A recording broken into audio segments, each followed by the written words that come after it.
Riang-riang, burung-burung berkejaran, berterbangan sambil melepaskan suara.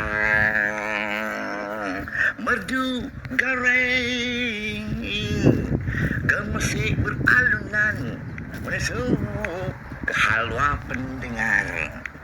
Penat nyanyi, terbang anak-anak singgah di pucuk pangkal, bertengger di pohon kimia tanpa memberi signal menabur baja.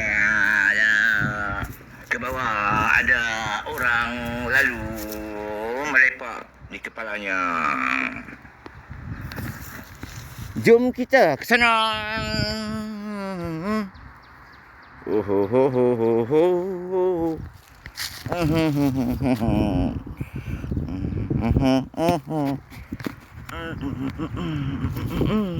Jom ke sana.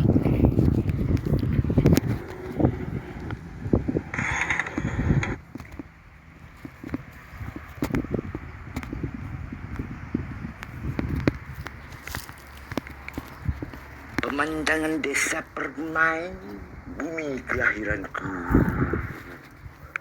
Jalan-jalan di bawah redupan pahang mentari yang menyuluh pernafasan, teruskan kehidupan.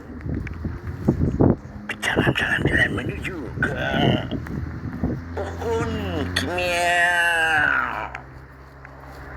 Akta racun 1952 dalam kawalan undang-undang dilarang menjual, memproses dan lagi mengekspor tanpa kebenaran. KKM, pihak berkuasa boleh mengambil tindakan terhadap pemilik atau pengedar air yang nampak seperti air tebu kena tipu.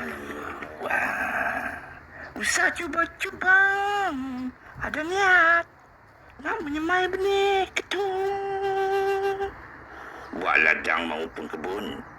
Namun di sebalik kejadian, pohon kimia ini datang dari Tuhan, tumbuh semula jadi menghiasi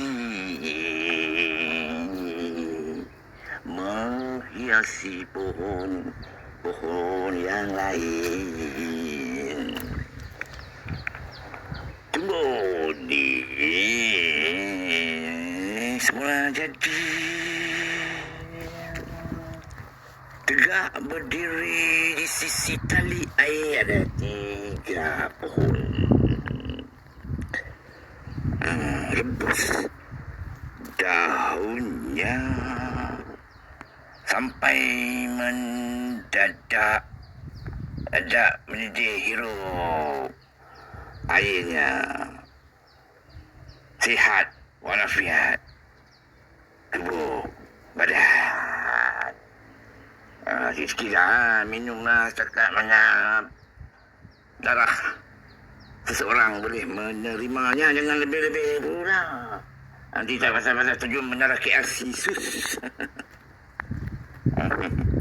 Segar hijau mengharung sanubari, dedanan ketum atau gelaran dalam nama saintifik Matragena spirosa, tumbuhan tropika berasal dari Asia Tenggara, Indonesia, Thailand, Malaysia. Meski bisa digunakan secara tradisional bagi tujuan perubatan, namun negara dikuasai undang-undang, salah tetap salah, dikategori sebagai bahan terlarang. Semakin menjadi masalah sosial juga kesihatan di Malaysia. Bahan kimia di dalam daun ketum terisi bahan aktif seperti metropenem dan hidronen yang boleh ditahan, tapi digunakan sebut huruf saintifiknya. Abaikanlah.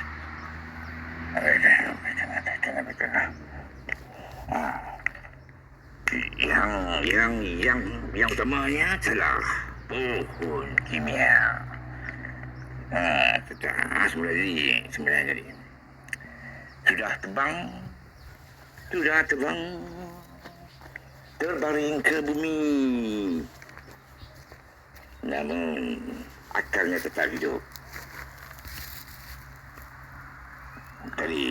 Dari akar ke hujung kepalanya, tembus tunas-tunasnya. Cantik. Sayang tu nak buang. Biarlah.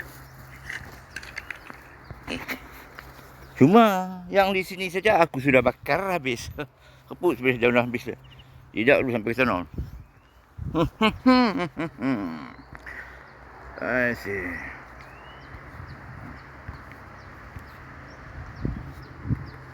Pohon kimia, pokok ketum, kutip, dedaunan, yamseng. Kesannya bisa ketagihan seperti dadang. Lagi teruk kalau sudah disalahgunakannya untuk mabuk. Campur sana, campur sini, itu ini, rojak. Ragam peristiwa terjadi tertaluk pada individu yang makainya lah. Pening. Kegelisahan halusinasi sawan. Payah nak tidur. Kerinduan parah. Loya mabuk. Loya muntah sembelih. Okey, jom balik ke terata aku. Kerana titian nak ke menyeberang sudah reput. Jalan jauh sikit lah. Ikut sana. Jalan raya patah balik sana. Okey, jom.